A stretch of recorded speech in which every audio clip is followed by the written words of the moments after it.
થેપલા ને ગાંઠિયા ખા. નહીં પપ્પા, 20 મિનિટ પછી મારી મીટિંગ છે. આઈ એમ લિવિંગ. આદિ,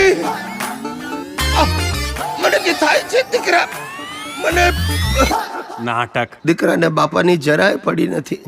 મારો દીકરો છે, ક્વોન્ટમના રાઉટર બનાવે છે. અરે ઇન્સ્ટા પર કે ફેસબુક પર એનો એકાઉન્ટ નથી. કારણ કે હું નવરો નથી. મારા મતે ટાઈમનો ઉપયોગ કામ કરવા માટે થવો જોઈએ. અરે કેટલા પૈસા કમાવા છે તારે? કામ કામ કામ. પત્યું? ના, જ્યાં સુધી તું જીવવાનું શરૂ નહીં કરે ત્યાં સુધી મારું નહીં પતે. તું ધક્કા મારે તું યાર બાપાને. શું મારા પપ્પા ભાગી ગયા? અરે ભાગી જ જાય ને. આટલા બધા ધંધા કરો છો, 2 મિનિટ બાપ જોડે બેસવાનો ટાઈમ નથી. ચિઠ્ઠીમાં લખતા ગયા છે, મને શોધવાની કોશિશ નહીં કરતા.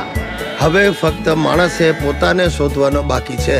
બાકી બધું ગૂગલ પર અવેલેબલ છે. કેટલું જીવ્યા એ મહત્વનું નથી, કેવું જીવ્યા એ મહત્વનું છે.